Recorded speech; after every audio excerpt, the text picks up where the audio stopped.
Gayunpaman, lubos siyang nagulat nang biglang humingi ng diborsyo ang kanyang asawa sa dahilang napakatabang niya at hindi naghahatid ng anumang pakiramdam. Kamakailan lang, may tinanggap akong isang medyo kakatawang kaso mula sa isang kliyenteng lalaki. Ipinagtapat niya sa akin na siya ay isang asawa na napakatularan. Pagka-uwi galing sa trabaho, ay tinutulungan niya ang kanyang asawa sa pagluluto, paghuhugas ng pinggan, pag-aalaga sa mga bata, at hindi niya natututong makipag-inuman o gumala kung saan-saan. May kumpiyansa sa sarili na siya ay isang mabait at masunuring asawa sa tunay na kahulugan nito. Gayunpaman, lubos siyang nagulat nang biglang humingi ng diborsyo ang kanyang asawa sa dahilang napakatabang niya at hindi naghahatid ng anumang pakiramdam. Lumalabas na ang kanyang kabaitan ay umaabot hanggang sa silid-tulugan. Dahil gabi-gabi ay ginagawa lamang niya ang bagay na iyon para matapos lang sa loob ng 2 maikling minuto. At pagkatapos ay hihiga na para matulog ng mahimbing. Habang iniwan ng asawa na may matinding pagkadismaya at pangungulila. Sa ilalim ng pananaw ng isang andrology specialist, ganap kong nauunawaan ang damdamin ng asawang babae sa kwentong ito. Sa buhay pamilya, ang pagbabahagi ninyong mga kalalakihan sa mga gawaing bahay ay napakahalaga. Ngunit, kailangan ninyong maunawaan na ang babae ay hindi lamang nangangailangan ng isang kasambahay, isang kasama sa bahay. Kailangan niya isang tunay na lalaki.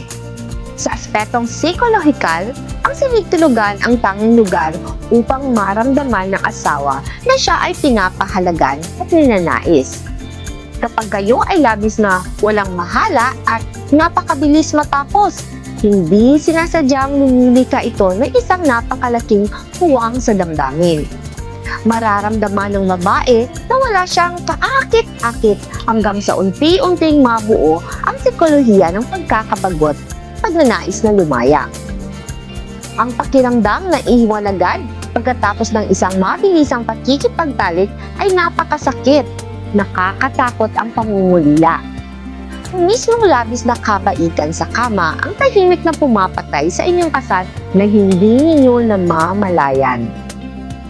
At ang ikalawang bagay, kung titignan sa aspetong biologikal, kailangan ninyo ring tapat na tingnan ang iyong sarili.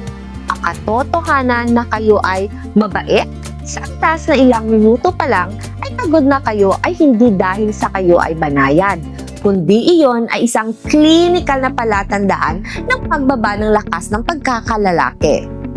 Maaaring ito ay dahil sa presyon ng buhay o ang katawan ay kakulangan sa hormone na nagiging sanhi upang hindi kayo maging sapat na malakas at matatag.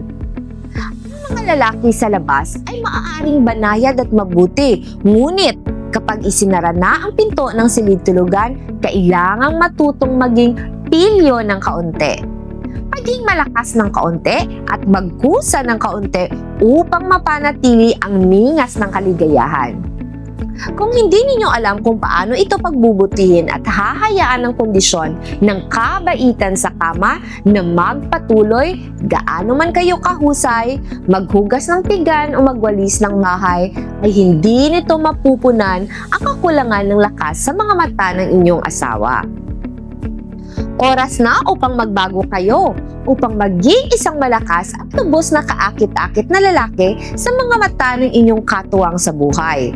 At sa kasalukuyan, isang solusyon na pinipili ng maraming Ginoo sa Pilipinas upang magbagong anyo ang Adenafil 100. Ito ang numero 1 na produkto para sa mga lalaki sa Asya sa loob ng 20 taon na tumutulong sa daang-daang milyong Ginoo na magkaroon ng ganap na buhay sexual.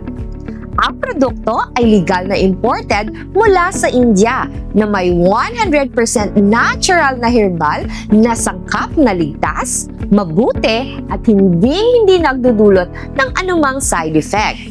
Lalo na, ang Adenafil 100 ay nakamit ang mahigpit na sertipikasyon ng kalidad mula sa parehong US FDA at Philippines FDA.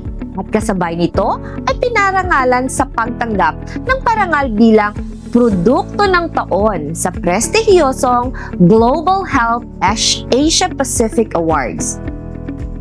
Tinutulungan kayo ng Adenafil 100 na maging mas matatag, mas masigla, upang ang bawat gabi ay maging isang nag-aalab at kapakapanabik na karanasan na magiging dahilan upang hindi naisin ng inyong asawa na mawalay sa iyo.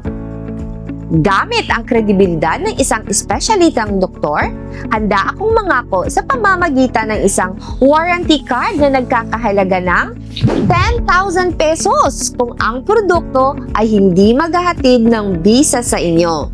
Ang talinong lalaki ay ang taong nakakaalam kung kailan kailangang maging mabait.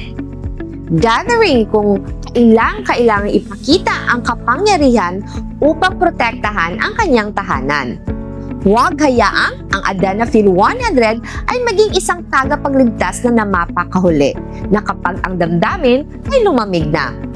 Kung kinakaharap mo ang katulad na kondisyon, nais mong mahanap muli ang iyong lakas, magmensahe agad sa akin ngayon upang makuha ang mas masusing konsultasyon na sinusuportahan ng ganap na libre at kompidensyal na pribado. Huwag nang ipagpaliban. Kumilos ngayon.